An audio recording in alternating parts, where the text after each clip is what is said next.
Hello everyone, কেমন আছো সবাই? আশা করছি সবাই খুব ভালো আছো। তো আগের দিনের ভিডিওতে তো তোমরা দেখিয়েছিলে কি আমি একটা মিউজিয়ামের ভিডিও পোস্ট করেছিলাম।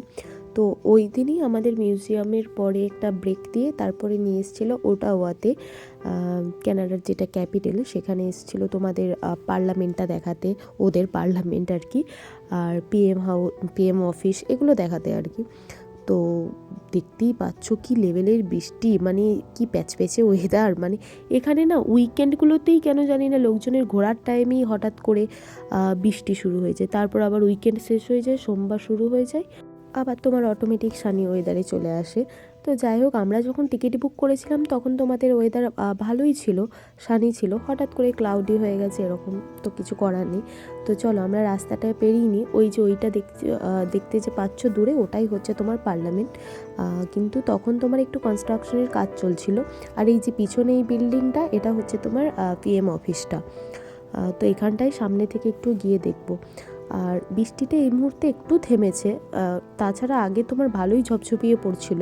থেমেছে বলে আমরা একটু যেতে পারলাম, না হলে তো ওটাও পসিবল ছিল না। আর কি লেভেলের ঠান্ডা পড়ে গেছিলো, মানে আমি জ্যাকেট নিয়ে গেছিলাম, বাট ওটা ব্যাকআপ রেখে দিয়েছিলাম, এতটা ঠান্ডা পড়বে যায়নি, বেশ ভাগ্যিস নিয়ে গেছিলাম। মানে এখানের ওয়েদারকে, মানে অ্যাটলিস্ট আর কাউকে বিশ্বাস করো, কিন্তু ওয়েদারকে কোনো দিন না, মানে জ্যাকেট তোমাকে ক্যারি করতেই হবে, সে যাই হয়ে যাক।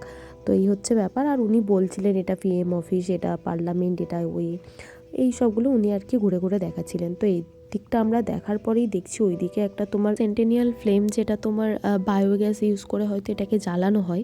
আর এটা তোমার কোনো দিন ফ্রিজ হয় না যতই ঠান্ডা পড়ুক।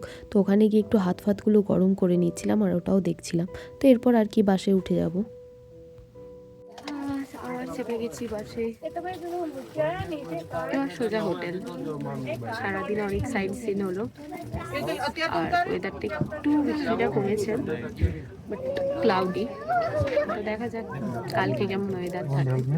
তো চলো, এই তো গেল ডে 1, যাই রুমে গিয়ে আবার দেখা হচ্ছে। Bye bye. ওটা এই জায়গাগুলোতে তো আর আসবো না নাকি কোনোদিন? কাজ না করলে কি কাজ করবো গো? বলছি তো, ঘুরতে তো আসবো, কাজই বা কিছু অনেক কিছু। লাইক বিশাল বেশি কাজ হয়ে গেল।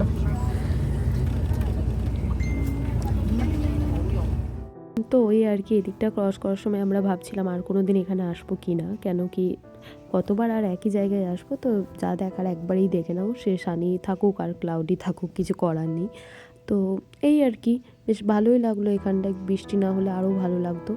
আর যাওয়ার সময় কি দারুণ যে লাগছিল না, মানে কি বলবো, যত অ্যাম্বাসিগুলো সব এখানেই আছে তোমার। আর এদিকে যাওয়ার সময় যে আমাদের গাইডার ছিল, ট্যুর গাইডার, তিনিও আমাদের বলছিলেন এদিকে ওদিকে কি আছে, এদিকে তোমার ট্রুডোর বাড়ি আছে এখানে, তারপরে তোমার যেতে যেতে একটা আর্ট মিউজিয়াম পড়বে, সেগুলো উনি বলবেন আর কি, তোমাদেরকেও দেখাবো উনি যখন বলবেন। তো ওইগুলোই আমরা দেখতে দেখতে যাচ্ছিলাম।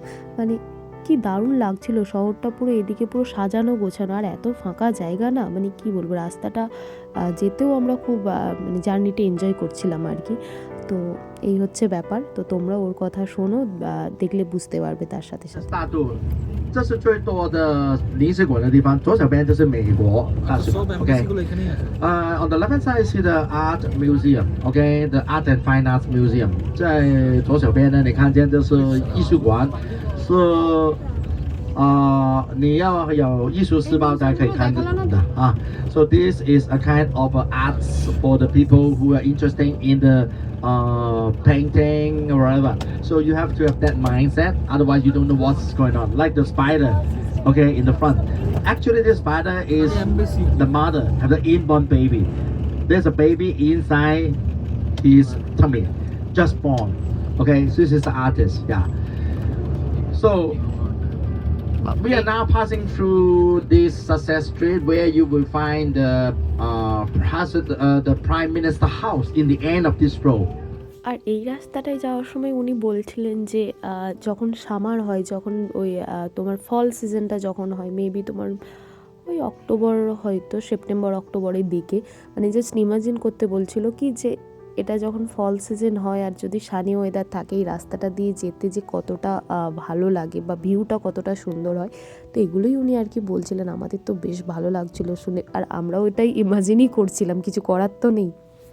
তো যাই হোক, বলতে বলতে আমরা হোটেল পৌঁছেও গেছি। আমরা ছিলাম তোমার হায়াতে। তো দেখি হোটেলের ভিতরটা কীরকম কি। আমরা হোটেল পৌঁছলাম তোমার ওই মেবি 9টার টাইমে, 9টার সময় আর কি। তো পৌঁছে তো একটু, যাই হোক, গোটা বাসটাকে অ্যারেঞ্জমেন্ট করতে, রুম দিতে ওদের একটু টাইম লাগছিলো। আমরা তো বোধহয় 15 ফ্লোরে পেয়েছিলাম। চলো গিয়ে দেখি রুমটা কীরকম। এই যে চলে এসেছি আমরা 15 ফ্লোরে, রুমেও ঢুকে গেছি। কাল সকালে টাইম পাবো না, চলো তোমাদের একবার রুমটাও দেখিয়ে দিই। আর আমরা কি করেছিলাম বলো তো, 4 জনে মিলে ডাবল বেডেড শেয়ার রুম নিয়েছিলাম, কেন কি আর তো কাউকে চিনি না, আর একসাথে থাকলে বেশ মজা লাগবে। তো ঢুকেই দেখলাম ডান দিকে বাথরুম, তারপরেই তোমার একটা ওয়ার্ড্রপ দিয়ে দিয়েছিলো, আর এই যে দুটো ডাবল বেড, আর সামনে টিভি ছিল, আর এইদিকে তোমার একটুখানি ব্যালকনি ছিল, যেটা রাত থেকে কিছু দেখতে পাচ্ছিলাম না।